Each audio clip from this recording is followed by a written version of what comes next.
भूत प्रेत की रहस्यमय योनि से मुक्ति।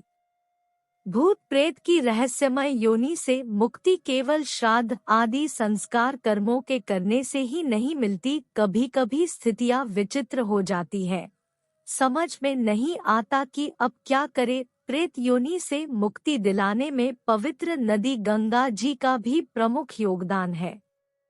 भारतीय धार्मिक एवं पौराणिक ग्रंथों में गंगा जी की महिमा का बहुत बखान है। भागीरथी गंगा जी प्रत्यक्ष मुक्ति प्रदान करने वाली है। इसी संबंध में एक कथा आती है। किसी समय एक धनी सेठ हुआ करते थे। सेठ जी बड़े धर्मपरायण, सात्विकता से भरे हुए, गौ, ब्राह्मण, साधु, महात्माओं में भक्ति रखने वाले और दयालु थे। अपनी पूर्ण आयु प्राप्त करके एक भरा पूरा परिवार और अपने उत्तराधिकारियों के लिए एक संपन्न व्यवसाय छोड़कर वह मृत्यु को प्राप्त हुए। सेठ जी श्री स्वामी पुरुषोत्तमाचार्य जी के अनन्य भक्त थे। स्वामी जी के कई शिष्य थे। सेठ जी की जब मृत्यु हुई उस समय स्वामी जी बद्रीनाथ यात्रा पर थे। स्वामी जी ने जब अपनी बद्रीनाथ यात्रा के दौरान यह समाचार सुना तो लौटते समय सांत्वना देने के लिए उनके घर पधारे। स्वामी जी के सेठ जी के घर में प्रवास के दौरान एक दिन रात्रि में जब सभी लोग सो गए तो सेठ जी का बड़ा पुत्र स्वामी जी के पास आया और रोते हुए उसने अपने पिता की आत्मा को मुक्ति न मिलने का वर्णन किया।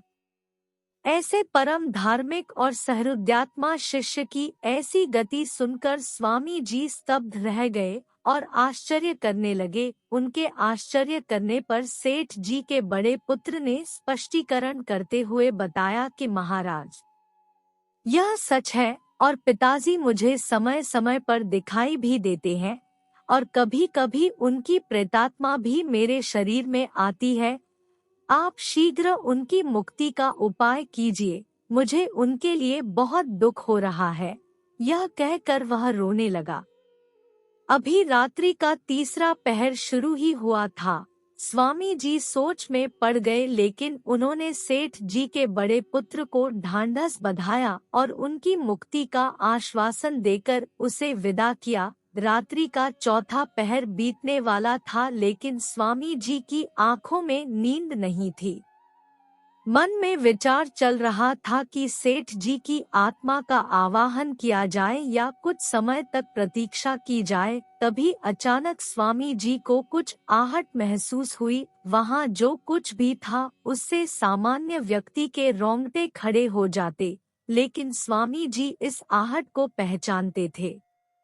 स्वामी जी उठ खड़े हुए तो उन्होंने अपने पैरों के पास एक अस्पष्ट सी पुरुषाकृति को देखा। उनके उठ खड़े होने पर वह आकृति उनके चरणों में गिर पड़ी और अत्यंत धीमी आवाज में उन्हें अपनी इस दुर्गति होने की घटना उसने सुनाई।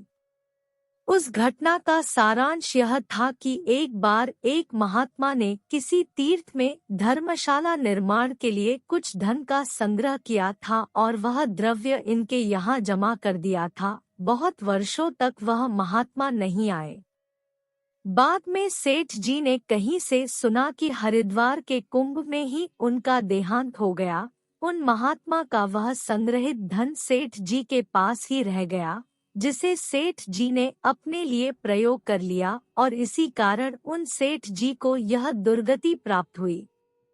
स्वामी जी ने प्रातः काल यह पूरी घटना सेठ जी के बड़े पुत्र समेत पूरे परिवार को बताई और उनके बड़े लड़के को निर्देश दिया कि तुम उन महात्मा का धन और उनका इतने वर्षों का व्यावसायिक ब्याज एवं अपने पिता के निमित्त दान देने के लिए कुछ धन लेकर हरिद्वार चले जाओ और वहां नित्य गरीब दुखियों तथा साधु महात्माओं की अन्न वस्त्र से सेवा करो और प्रतिदिन दोनों समय गंगा स्नान करो तथा गंगाजल की अंजलि अर्घ्य प्रदान करो। जब सब रुपए इसी प्रकार से उनकी सेवा में व्यय हो जाएंगे तो तुम्हारे पिता की मुक्ति हो जाएगी और उन्हें उच्च लोक में स्थान मिलेगा। स्वामी जी के निर्देश पर सेठ जी के बड़े पुत्र ने ऐसा ही किया। बाद में फिर कभी सेठ जी इस प्रकार से अपने परिवार में दिखाई नहीं दिए और इस प्रकार उस सेठ की आत्मा को मुक्ति मिली और उन्हें प्रेत योनि से मुक्ति प्राप्त हुई। हमें इस कहानी से यह पता चलता है कि कभी भी किसी का धन या कोई सामान उस व्यक्ति की इच्छा के बिना नहीं रखना चाहिए, नहीं तो उस व्यक्ति को प्रेत योनि प्राप्त होती है। मरने के बाद प्रेत योनि में जाने का मुख्य कारण तीव्र आकांक्षाओं और इच्छाओं की अतृप्ति है। सामान्य जीवन में भी देखा जाता है, जब आपके मन में कोई नई योजना या कुछ करने का विचार आता है तो उसके पूरा करने तक इंसान बेचैन हो जाता है, और अगर किसी कारण से वो इच्छा या लालसा पूरी नहीं हो पा रही है या हमें लगता है कि हमारी ये योजना या इच्छा अधूरी रह जाएगी तो हमारी कई रातों की नींद उड़ जाती है। प्रेत योनि भी ऐसी ही अशांति और अतृप्त स्थिति से भरी जीवन दशा का नाम है। जो व्यक्ति भूखा प्यासा मरता है, संभोग सुख से वंचित रहकर मरता है, गुस्सा, लोभ, वासना आदि लेकर मरता है, वह निश्चित तौर पर भूत बनकर भटकता रहता है।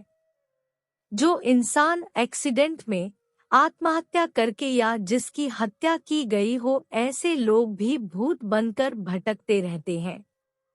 ये भूत प्रेत हमेशा भटकते रहते हैं, इन्हें शांति नहीं मिलती है, इन्हें खाने और पीने की बहुत इच्छा और लालसा रहती है, लेकिन इन्हें तृप्ति नहीं मिल पाती है। ये किसी घर में या जंगलों में भटकते रहते हैं और मुक्ति दिलाने वाली की खोज करते रहते हैं। अच्छी और बुरी आत्माएं दोनों ही ऐसे लोगों को तलाश करती है जो उनकी वासनाओं की पूर्ति कर सके। अच्छी आत्माएं अच्छे कर्म करने वाले की तलाश करती है, उसी के अनुरूप आत्मा उनमें प्रवेश करती है और तृप्त होकर उसे भी तृप्त करती है। अधिकतर लोगों को इस बात का पता ही नहीं चल पाता है। बुरी आत्माएं बुरे इंसान के माध्यम से तृप्त होकर उसे और बुराई, कुकर्म करने के लिए प्रेरित करती है और उस इंसान को पता ही नहीं चल पाता कि कोई दूसरी शक्ति उस पर राज कर रही है और उसे बुरे कर्मों में लिप्त कर रखा है। इसीलिए धार्मिक होना, भगवान की पूजा पाठ आदि में लिप्त होना जरूरी है, ऐसा बताया गया है, ताकि आपका मन, गुण, आपके कर्म पवित्र और साफ हो। तभी आप ऐसी आत्माओं से बचे रह सकते हैं। यदि आपको यह जानकारी अच्छी लगी तो मेरे YouTube चैनल को सब्सक्राइब करें, जिससे आपको ऐसी ही रोचक जानकारी मिल सके।